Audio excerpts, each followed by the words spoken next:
बातें बताना चाहता हूं। मोरक्को बहुत छोटा सा देश है, लेकिन जब ब्राजील को हराया तो शायद ब्राजील ने कभी सपने में भी नहीं सोचा होगा कि मोरक्को से हम हार जाएंगे। मेसी की अर्जेंटीना को जब सऊदी अरब ने हराया तो अर्जेंटीना ने कभी सोचा भी नहीं होगा कि सऊदी अरेबिया हमें इस तरह से हरा सकता है करके। लेकिन ये दोनों टीम्स, चाहे वो मोरक्को हो या सऊदी अरेबिया, जब मैदान में उतरे होंगे, उन्होंने पिछले 5 सालों से लगातार मेहनत कर रहे हैं ये सोचकर कि हम उतरेंगे तो हम जीतेंगे करके। हमें 135 करोड़ की आबादी वाले देश के अंदर हम लोग क्या कर रहे थे उस वक्त? हम टेलीविजन के सामने बैठे हुए थे और हम ताली बजा रहे थे। खिलाड़ी कोई और था मैदान के अंदर, लेकिन हम खुश हो रहे थे कि देखिए कितना अच्छा गेम हो रहा है करके। उसमें हमें अफसोस इस बात का होना चाहिए कि 135 करोड़ की आबादी वाले देश के अंदर हमने 11 फुटबॉल खिलाड़ियों को तैयार नहीं किया। उस दिन सारे देश ने इस बात का चिंतन किया और हमने भी सोचा, यकीनन आपने भी सोचा होगा कि कहीं ना कहीं कुछ हमारी खेल नीतियों के अंदर कुछ बदलाव लाने की जरूरत है, वरना 135 करोड़ देश की आबादी अगर हम एक टीम तैयार नहीं कर रहे हैं तो कुछ ना कुछ कहीं ना कहीं गलत हो रहा है। इस बात का एहसास हुआ है और शायद वही एहसास को लेकर आज हम सभी लोग यहां पर इकट्ठा हुए हैं।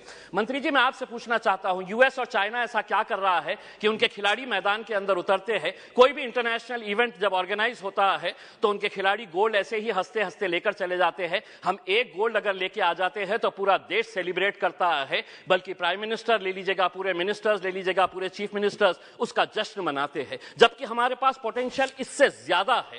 कहीं ना कहीं हम कुछ ऐसा नहीं कर पा रहे हैं वो कर रहे हैं करके। वो क्या कर रहे हैं? तो वो बचपन से ही अपने खिलाड़ियों को आइडेंटिफाई कर रहे हैं, कौन हमारा खिलाड़ी कौन से खेल के अंदर है, और उसके बाद पूरी जिम्मेदारी उनके स्पोर्ट्स एसोसिएशन, फेडरेशन और वहां की सरकार उठा रही है। हमें मंत्री जी हमारे शॉर्ट टर्म गोल्स और हमारे लॉन्ग टर्म टारगेट्स क्या होने चाहिए, इसको आइडेंटिफाई करने की जरूरत है। मंत्री जी, मैं आपसे अनुरोध करना चाहूंगा, एक सर्वे करवाइएगा पूरे देश के अंदर कि कितने ऐसे स्कूल्स हैं कि जहां पर स्पोर्ट्स टीचर्स मौजूद है।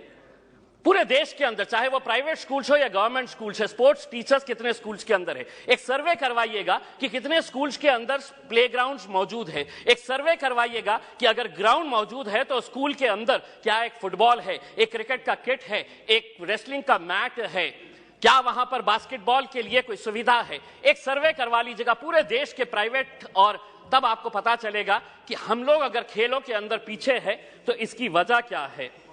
अध्यक्ष महोदय, मैं आपसे के जरिए मंत्री जी से यह अनुरोध करना चाहूंगा, 75 साल देश के आजादी के हो गए हैं, हम वैसे भी करोड़ों रुपया ऐसे वैसे कामों के ऊपर खर्च कर रहे हैं। मंत्री जी ये जिम्मा उठाइएगा कि 75 साल देश की आजादी के मौके के ऊपर हम हर स्कूल को एक स्पोर्ट्स किट प्रोवाइड करेंगे, जिसके अंदर एक फुटबॉल रहेगा, एक रेसलिंग का मैट रहेगा, एक बैडमिंटन के लिए, वॉलीबॉल के लिए जो नेट लगता है वो रहेगा। अध्यक्ष महोदय, एक मिनट, मैं सिर्फ सुझाव दे रहा हूं, और उसके ऊपर लिखिएगा कि अगर खेलेगा इंडिया तो जीतेगा इंडिया। उसके ऊपर आपकी तस्वीर लगाइए, आदरणीय पंत प्रधान जी की तस्वीर लगाइए, और एक 75 साल का तोहफा बोल के देश के तमाम स्कूल्स को आप ये दीजिएगा। हर राज्य के अंदर 4 कम से कम स्पोर्ट्स यूनिवर्सिटीज होनी चाहिए। मेरे शहर के अंदर थी, पूना वालों ने उठाकर उसे पूना लेकर चले गए।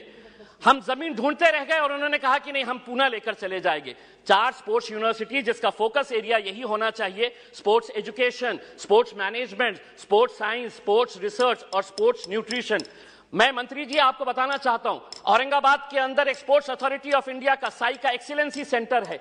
आज तक करोड़ों रुपया आपने खर्च किए हैं उसके ऊपर, लेकिन कोई भी एक इंटरनेशनल लेवल का वहां पे इवेंट ऑर्गेनाइज नहीं किया गया है। आप खेलो इंडिया के जरिए आप अंडर 17 के टैलेंट को आप आइडेंटिफाई करते हैं, हम उसका स्वागत करते हैं। उसी तर्ज के ऊपर अगर स्कूल गेम्स फेडरेशन, अध्यक्ष सिर्फ एक minute, school games federation of India को यह जिम्मेदारी देते हैं कि आप अंडर 14 के जितने भी टैलेंट है उसको आइडेंटिफाई करिएगा। दूसरा, सबसे जाते जाते सिर्फ ये कहना चाहूंगा, भारतीय जनता पार्टी के एक एमपी है बृजभूषण सिंह जी, वो खुद एक पहलवान है। अगर वो रेसलिंग फेडरेशन ऑफ इंडिया के प्रेसिडेंट है तो हम उसका स्वागत करते हैं, लेकिन जिसने कभी जिंदगी में कोई एक गोल नहीं किया वो फुटबॉल एसोसिएशन का प्रेसिडेंट, जिसने कभी क्रिकेट बैट नहीं पकड़ा वो क्रिकेट एसोसिएशन का प्रेसिडेंट हो गया है। इसीलिए हम आपसे अनुरोध करेंगे, एक नियम बनाइए, राजनेताओं को खेलों से दूर रखिएगा, तब जाकर हमारे खिलाड़ी दुनिया के ऊपर राज करेंगे। बहुत बहुत धन्यवाद। श्री एस.टी. हासन जी। बहुत बहुत